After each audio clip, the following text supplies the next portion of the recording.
Bonjour docteur, qu'est-ce que tu fais?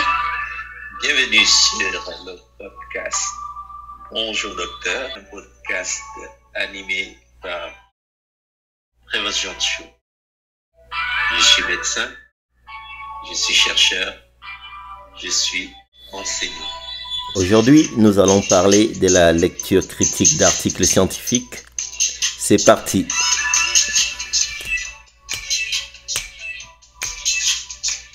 Donc, de quoi on va parler aujourd'hui? On va parler de plusieurs choses. La première chose, lorsqu'on veut critiquer un article, c'est déjà pouvoir identifier l'article. Donc, la première étape avant toute chose, c'est choisir l'article. Et pour accéder à l'article, ça dépend un peu du besoin. Le premier chapitre dont on va parler, c'est choisir ses sources de données. Comment arriver à identifier les articles, trier et sélectionner les informations pertinentes. Ensuite, le troisième chapitre, organiser ces articles. On parlera des logiciels de bibliographie, par exemple, pour ceux qui ont déjà eu à utiliser EndNote, Reference Manager. Et puis, le dernier chapitre, c'est extraire les informations pertinentes. Donc, pour le premier point, donc c'est important de se positionner dans le why. Pourquoi est-ce que on s'intéresse à lire des articles? C'est sûr que tous ceux qui sont dans la salle, pour certains, c'est parce qu'ils sont dans le domaine de la santé, donc c'est important, le maintien des connaissances. Pour d'autres personnes, c'est simplement la curiosité. On a vu avec la pandémie l'importance de faire attention aux fake news, et beaucoup d'articles ont été objet de présentations dans les réseaux. Je prends l'exemple de la chloroquine qui a fait des vagues.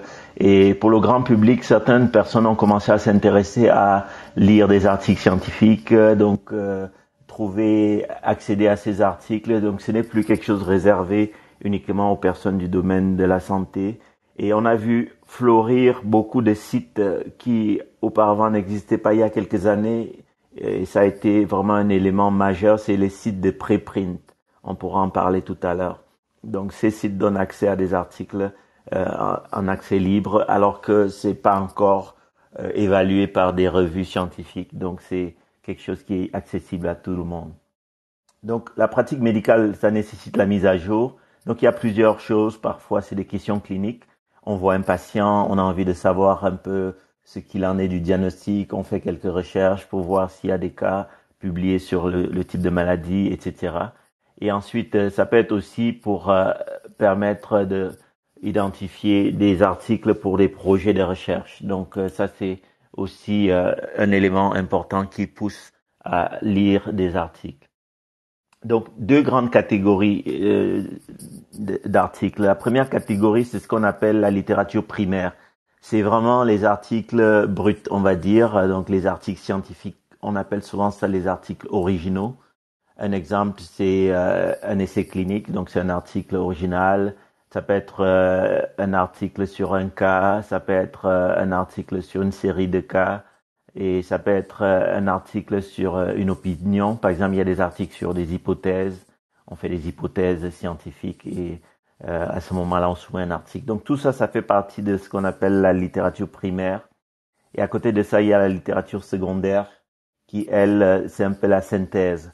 Donc on a eu Mahamat la semaine passée qui nous a parlé de la méta-analyse sur facteurs de risque associés à la Covid-19. Donc cette méta-analyse avait été publiée par lui et ses collaborateurs. Et donc la démarche autour d'une méta-analyse, c'est comme une synthèse de la littérature. Donc c'est déjà une littérature secondaire. Donc les besoins, j'en ai parlé, c'est vraiment des besoins qui sont multiples. Et beaucoup d'étudiants dans la salle, je me tourne vers Amine par exemple, ça peut être pour des thèses, pour des mémoires, ça peut être pour la présentation lors d'une conférence. Tout ça, c'est des besoins qui nous poussent à rechercher des articles. Donc la première étape avant d'aller loin, c'est de choisir ses sources de données. Alors il y a plusieurs sources de données qui sont possibles, la diapo 7. Donc la première source possible, c'est les bases de données bibliographiques. Donc on va en parler. Ensuite, il y a les documents de synthèse que font certains grands organismes, comme des guidelines, des lignes directrices, etc. Et puis après, il y a les portails médicaux. Donc les portails médicaux, c'est aussi quelque chose qu'on peut trouver comme des plateformes médicales. Un exemple typique, c'est Medscape. Pour ceux qui connaissent Medscape, c'est un portail médical qui donne accès à beaucoup d'informations. Donc voilà en gros les 3 catégories, base de données, documents de synthèse et portails médicaux. On va commencer par la première catégorie, les bases de données. Celle qui est la plus connue, la plus célèbre, c'est PubMed.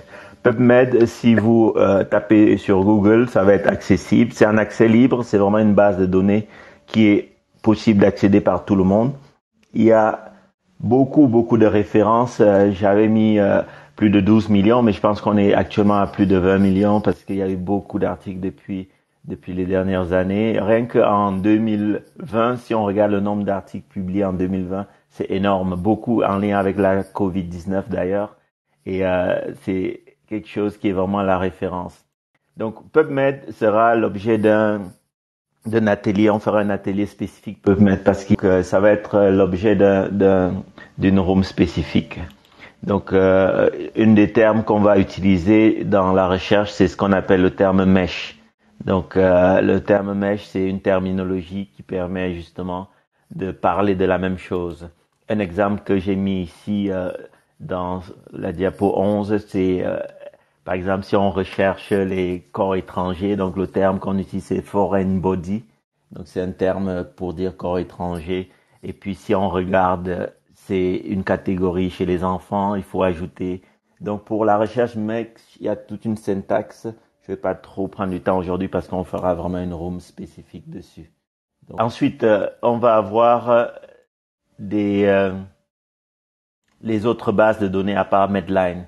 Et la limite de Medline, c'est que c'est une base de données qui peut avoir des biais de publication parce que beaucoup de ces différents articles qu'on voit sur Medline sont en anglais. Certains articles en français ont quand même un abstract disponible en anglais ou en espagnol un abstract disponible. Et puis certaines personnes sur Medline vont être un peu attirées par la recherche de tout ce qui est full text online. Donc on appelle ça le biais Futon. C'est pas comme le siège Futon, c'est full text online, c'est-à-dire on va regarder essentiellement les articles pour lesquels il y a le full text, donc l'article en entier. On verra aussi les stratégies pour obtenir les articles. Et d'ailleurs, une plateforme comme celle-ci, Clubhouse, c'est une belle plateforme de collaboration qui permet de mettre en commun des chercheurs et des personnes qui ont accès d'une université à l'autre. C'est super important. Les autres bases de données, il y a la Library Cochrane, donc c'est une grosse base, et il y a la base Embase, et puis il y a d'autres bases qui sont disponibles aussi. J'ai mis la liste sur la diapo 17 que vous pourrez consulter sans problème. Et à part les bases de données classiques, il y a d'autres approches qui peuvent être faites auprès des auteurs. Par exemple, une des choses que j'avais, lorsque j'ai commencé ma thèse de sciences, j'avais pris comme approche, c'était si j'ai du mal à trouver un article et j'envoyais un courriel au premier auteur en lui disant voilà, je voudrais lire son article et éventuellement voir pour l'inclure dans mon travail de thèse. Et en général, les auteurs sont très enclins à accepter et vous l'envoyer, donc n'hésitez pas, ça c'est une approche. Et pour trouver les auteurs, il y a plusieurs façons. On parlera de ResearchGate, ça fera aussi l'objet d'une room spéciale. ResearchGate, c'est un portail de chercheurs qui permet de mettre en ligne différents chercheurs du monde entier et vous pouvez leur écrire et souvent ils vont sur leur page, puisque chaque chercheur a une page, ils vont mettre parfois le texte, le PDF entier de leur article.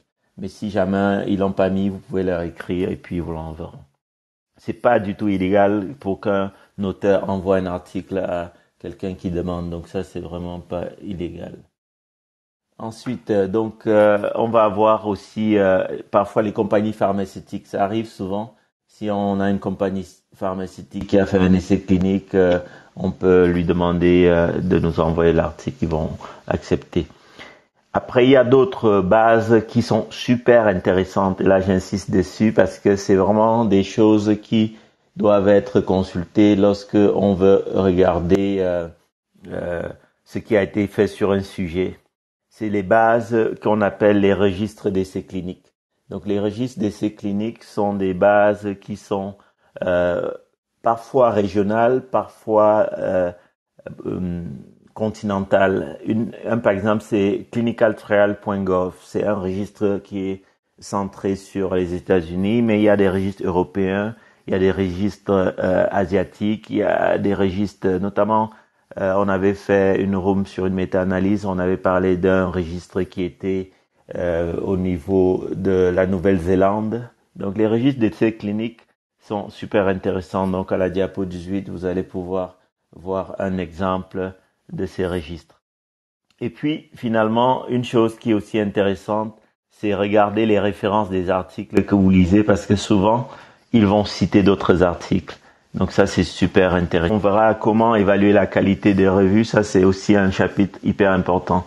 Donc à côté de ça, il y a aussi finalement ORCID qui est aussi une source. ORCID, c'est un peu comme ResearchGate, c'est aussi une source pour les chercheurs qui vont pouvoir partager. Chaque chercheur a un identifiant.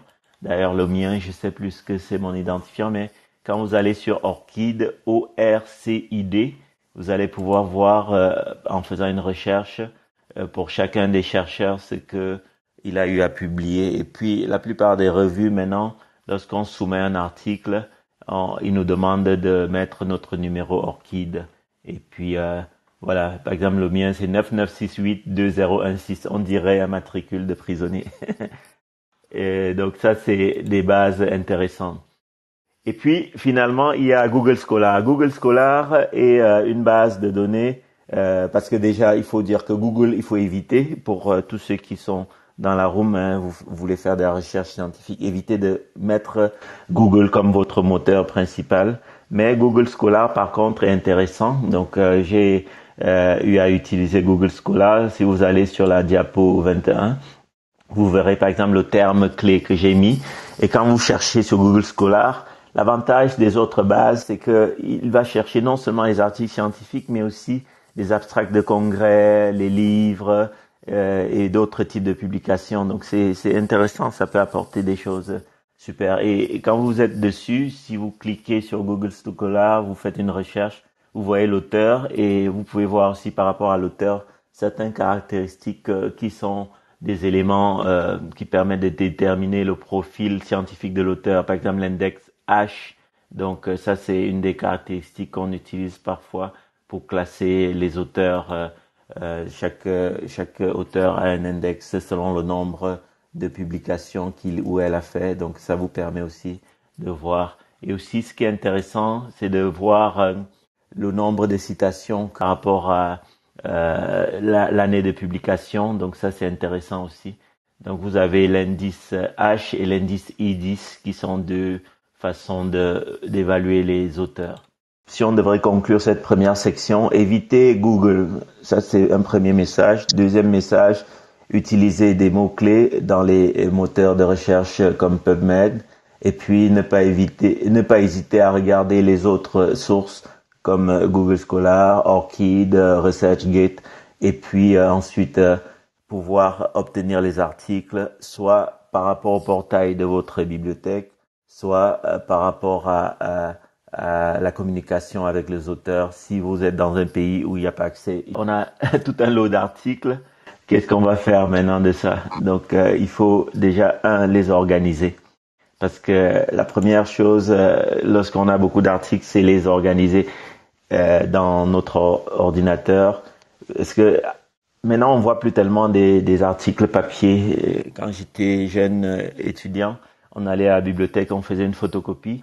Et puis on rentrait à la maison, on se retrouvait avec une pile d'articles papier qu'on devait classer. Je me rappelle, j'avais des petits classeurs. Donc voilà. Donc pour les logiciels de bibliographie, c'est important de pouvoir les utiliser. Donc il y en a plusieurs. Zotero, c'en est un. Il y a Sente, Mendeley. EndNote, donc il y en a vraiment plusieurs qui sont disponibles. Papers aussi, EndNote. Et EndNote est vraiment très facile à utiliser. C'est sûr que c'est payant. Par contre, il y a certains qui sont gratuits comme Mendeley. Mais pour ceux qui ont accès à EndNote, c'est très facile Donc, on fera une room spécifique pour ça aussi. Donc, le message pour les logiciels de bibliographie, c'est sûr que c'est un nouvel outil à apprendre, mais c'est bien de l'apprendre et ne pas faire l'erreur que j'ai fait quand j'étais jeune. Mon tout premier article, il y a quelques années de cela, j'avais fait toute ma bibliographie à la main et c'est vraiment time consuming. Donc, il faut utiliser un logiciel comme celui-ci pour permettre de retrouver les articles et c'est très facile. Donc, je cite donc EndNote, Sente, Zotero, Papers, Mendeley et il y avait un autre aussi, Reference Manager. C'est l'un des premiers que j'avais commencé, puis je suis passé sur EndNote. Donc, notez dans vos agendas, on fera une room sur EndNote. Donc, c'est hyper important. Donc, qu'est-ce qu'ils font ces logiciels de bibliographie? La première chose, ils stockent les articles que vous avez identifiés. Non seulement le PDF quand vous l'avez eu, mais aussi la référence. Et la deuxième chose qu'ils font, ils vous permettent de citer dans votre texte, dans votre protocole ou bien dans votre article que vous voulez publier. Ils vous permettent de référencer la partie où vous citez les références. Donc ça, c'est quelque chose qui est utile. Donc il y a une double fonction. Donc en les stockant, on les organise. Donc on verra en détail qu'on peut organiser avec des mots-clés, avec des systèmes de notation. Et surtout, on peut annoter les PDF parce que lorsqu'on va faire un travail de recherche, il faut pouvoir savoir que tel article parlait de telle section et que je vais citer dans tel document de mon protocole ou bien de mon article. Donc de mettre des petites notes, c'est super important au moment où on fait la lecture. Donc c'est une lecture active pour permettre de rechercher l'information et voir comment je vais la citer dans mon travail. Donc c'est vraiment important. Donc on va pas insister beaucoup sur EndNote parce qu'on reviendra dessus lors d'une room spécifique. Donc nouvel outil à apprendre, mais ça se prend en main facilement. Ensuite, les revues, comment est-ce qu'on les accède? Donc à part vos universités, il y a certaines revues gratuites en ligne.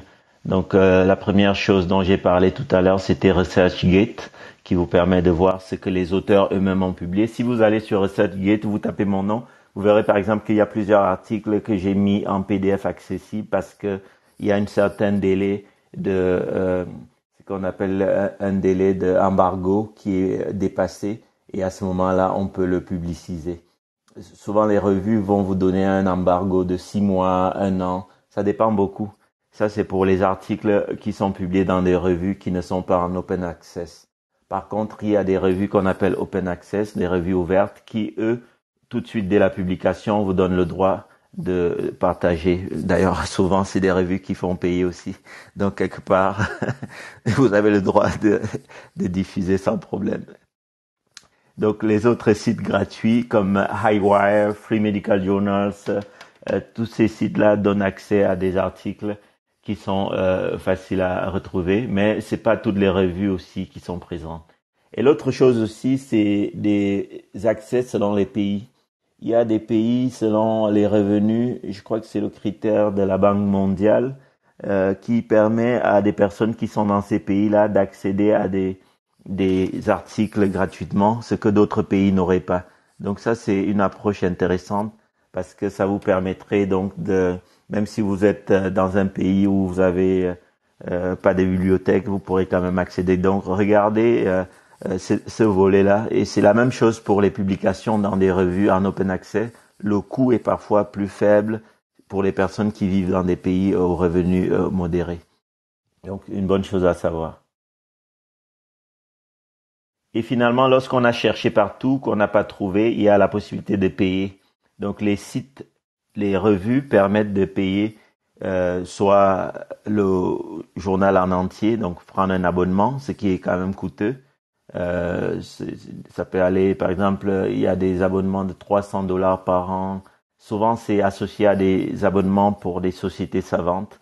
Par exemple, la revue qu'on appelle Gastro-entérologie, c'est une revue qui c'est comme le top, la revue mère de la gastro-entérologie.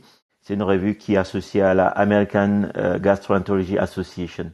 Donc moi, étant membre de la AGA, j'ai accès à ça et je le reçois chez moi et donc ça fait partie de la cotisation comme membre. L'autre possibilité, c'est de payer uniquement l'article qui parfois vaut dans les 20 à $30 US. pour avoir un article. Donc c'est quand même un coût important.